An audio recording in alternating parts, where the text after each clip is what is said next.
ये लो भाभी, देखो कितनी सुंदर साड़ियाँ हैं, सब आपके लिए। प्रिया ने साड़ियाँ अपनी भाभी कृतिका की ओर बढ़ाते हुए कहा। तो कृतिका बोली, नहीं दीदी, रहने दीजिए। अभी कुछ समय पहले ही तो आपने अपने सूट और साड़ियाँ मुझे दिए थे।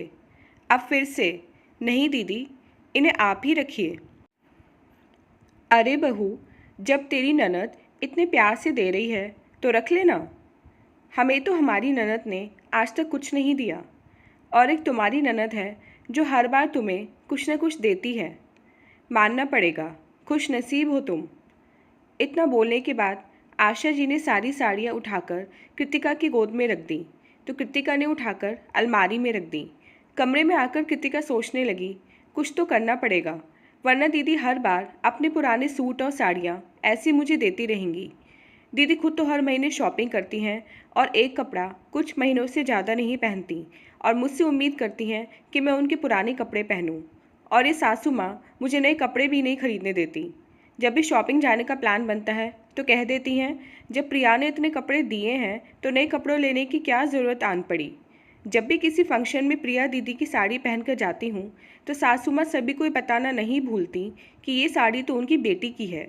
फिर मेरे लिए लोगों की सवालों भरी निगाहें झेलना मुश्किल हो जाता है। ऐसा कब तक चलेगा? तभी कमरे में कृतिका का पति वैभव आया तो वो उससे बोली, वैभव, कुछ करो ना। दीदी फिर से अपने पुराने कपड़े मुझे दे गई हैं। हर बार यही होता है, वो अपने कपड़े दे जाती हैं, जिस कारण मैं नए कपड़े नहीं खरीद पाती और पुराने पहनती हूँ। लोग भी अजीब निगाहों से मुझे देखते हैं, क्योंकि माँ जी सभी को बता देती हैं कि मैंने प्रिया दीदी की साड़ी पहनी है। कई लोगों ने तो मुझसे सीधे मुंह कह दिया कि जब वैभव की तनख्वाह इतनी अच्छी है तो ननद की उतरन क्यों पहनती हो। अब क्या जवाब दूँ सभी को? कुछ करो ना आप। देखो कृतिका, मैं इन सब चक्करों में नहीं पड़ना चाहता, लेकिन बस इतना बोलूँगा कि अगर तुम्हें दीदी के कपड़े नहीं लेने तो सीधे मुंह उन्हें मना कर दो। शायद कुछ दिन तो उन्हें बुरा लगे, लेकिन हमेशा के लिए इन सब से पीछा छूट जाएगा। इतना बोल वैभव चला गया। कृतिका को समझ आ गया कि अब उसे खुद ही कुछ करना होगा, वरना ये सब ऐसे ही चलता रहेगा। सीधे मुंह कुछ बोला तो रिश्तों में कड़वाहट आती है, इसीलिए कुछ ऐसा करना होगा जिससे सामने वाला समझ भी जाए और रिश्तों में प्यार भी बना रहे। कृतिका ने अलमारी से कुछ साड़ियाँ निकाली जो वो पहनती नहीं थी और सास से कमरे की ओर चल दी, जब प्रिया और उसकी सास बैठकर बातें कर रहे थे। कृतिका बोली, दीदी आप हर बार अपनी साड़ी और सूट मुझे देते हो। इस बार मैंने सोचा मैं भी अपनी पुरानी साड़ियाँ आपको दे दूँ। ये लीजिए दीदी, और इन्हें पहनना ज़रूर। पुरानी साड़ियाँ देख आशा जी गुस्से से बोली, ये क्या बहू, ननद को कोई अपनी पुरानी साड़ी देता है क्या? देना है तो कुछ नया दो। लेकिन मम्मी जी, मैं ये साड़ियाँ पहनती नहीं हूँ, इसलिए सोचा बेकार पड़ी हैं तो दीदी को दे दूँ। कृतिका मुस्कुराते हुए बोली, क्या तुम अपनी बेकार चीज़ें मेरी बेटी को देना चाहती हो? उसकी शादी अच्छे घर में हुई है, वो तुम्हारी उतरन क्यों पहनेगी? और अगर तुम ये साड़ियाँ नहीं पहनना चाहती तो काम वाली को दे दो। किसी को अपना उतरा हुआ कपड़े देने से अच्छा है कुछ दिया ही ना जाए, या फिर अपनी उतरन किसी ज़रूरतमंद को दे दी जाए। लेकिन माँ जी, दीदी भी तो अपनी पुरानी चीज़ें मुझे देती हैं, अपने सूट, साड़ियाँ और यहाँ तक कि सैंडल भी। और फिर कहीं जाना होता है तो आप मुझे मजबूर करती हैं कि मैं वही कपड़े और सैंडल पहन कर जाऊँ जो दीदी मुझे देती हैं। मेरी शादी भी तो अच्छे घर में हुई है, मेरा भी मन करता है नए कपड़े लेने का, लेकिन मैं तो हमेशा से दीदी के कपड़े पहनती आई हूँ।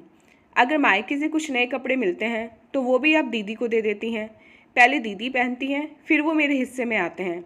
मेरे अपने भी तो कुछ चाव हैं। मैं आपको दीदी की बहुत इज्जत करती हूँ, लेकिन ये बात मुझे बहुत परेशान करती है, इसलिए आज आपसे कह रही हूँ। उम्मीद करती हूँ कि आप बात को समझेंगी। ये बोलते ही कृतिका को लगा जैसे दिल में उठ रहा गुबार शांत हो गया हो। काफ़ी समय से कृतिका ये बातें कहना चाहती थी, लेकिन चुप रही। आज उसे लग रहा था कि काश ये बातें उसी दिन कह दी होती जब पहली बार उसकी ननद ने उसे पुराने कपड़े दिए थे।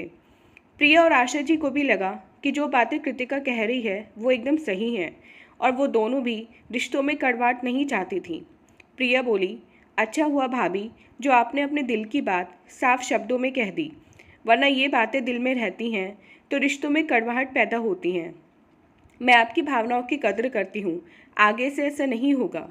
आशा जी भी बोली, सही कह रही है प्रिया, दिल की बात खुलकर बोल देनी चाहिए। आज कृतिका ने सारी बात खुलकर बोली है तो हमें भी अपनी गलती समझ आ गई है। पहले चुपचाप सामान ले लेती थी, तो हमें लगता था कृतिका को कोई आपत्ति नहीं है। चलो अच्छा है, रिश्तों में गांठ पड़ने से पहले ही उन्हें सुलझा लिया गया, वरना एक बार रिश्ते खराब होते हैं तो उनमें पहले जैसा अपनापन नहीं रहता। सास और ननद की बात सुनकर कृतिका के दिल को तसल्ली हुई। उसे इस बात की खुशी थी कि दोनों ने उसकी भावनाओं को समझा और उसकी बात का गलत मतलब नहीं निकाला। इस दिन के बाद प्रिया अपना पुराना सामान अपनी कामवाली को देने लगी। कमला प्रिया की साड़ियाँ लेकर बहुत खुश होती और वो प्रिया को ढेरों आशीर्वाद भी देती। दुआएं और आशीष पाकर प्रिया भी बहुत खुश होती। कहानी सुनने के लिए धन्यवाद दोस्तों।